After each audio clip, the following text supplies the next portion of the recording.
بیٹے ریپ کے مجرم بنتے رہیں گے جبکہ بغیر اجازت دوسری شادی والے سلاخوں کے پیچھے ہوں گے تو گھروں میں بیٹیوں کے لیے رشتے کے بجائے دوستیوں کے پیغام آیا کریں گے۔ ابتدا ہے رب ذوالجلال کے بابرکت نام سے جو دلوں کے بید خوب جانتا ہے۔ السلام علیکم ہارون ٹی وی کے ناظرین۔ پچھلے دنوں موٹر وے پہ جو سانحہ ہوا اس کا مجھے بے حد افسوس ہے، جیسے کہ دوسرے شریف النفس پاکستانیوں کو۔ ایسا کام کرنے والے نہ تو کسی کے بیٹے کہلانے کے لائق ہیں اور نہ ہی بھائی۔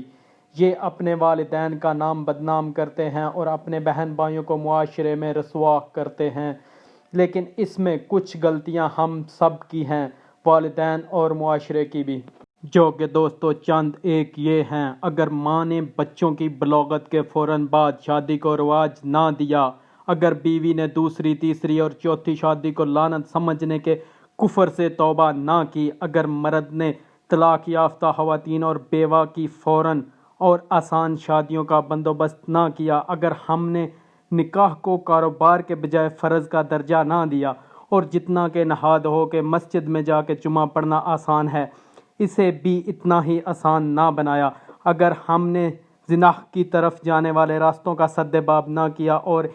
اسے موجودہ حالات میں اتنا ہی مشکل نہ بنایا جتنا کہ دوسری شادی مشکل ہے، تو بیٹے ریپ کے مجرم بنتے رہیں گے جبکہ بغیر اجازت دوسری شادی والے سلاخوں کے پیچھے ہوں گے تو گھروں میں بیٹیوں کے لیے رشتے کے بجائے دوستیوں کے پیغام آیا کریں گے، تو بیٹیاں پھولوں سے سجی گاڑی میں اجلا عروسی کے بجائے تاریک شیشوں والی کار میں ڈیٹ پر جایا کریں گی، تو بیٹے شادیوں کے بجائے افیئرز اور بیویوں کے بجائے گرل فرینڈز رکھا کریں گے، تو شوہر اپنے دفتروں میں عاشقی معشوقی چلاتے رہیں گے اور نیو ایئر نائٹس، ویلنٹائنز ڈے اور چاند رات جیسے تہوار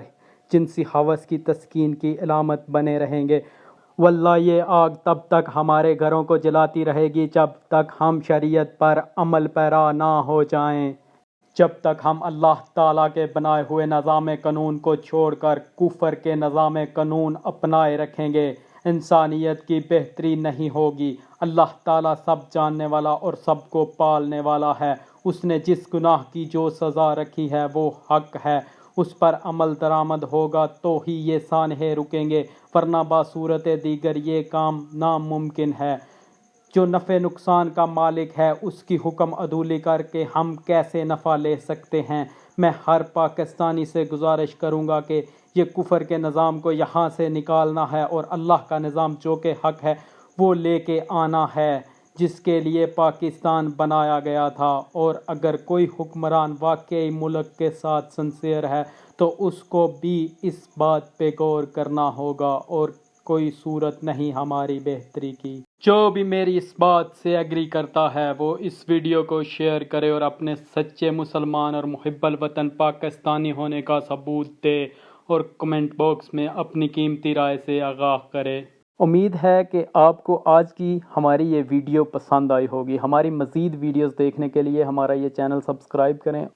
اور ساتھ لگے بیل کے آئیکن کو دبا دیں تاکہ ہماری نئی آنے والی ویڈیوز کی نوٹیفیکیشن بر وقت آپ تک پہنچتی رہیں۔ اللہ آپ کا حامی و ناصر ہو۔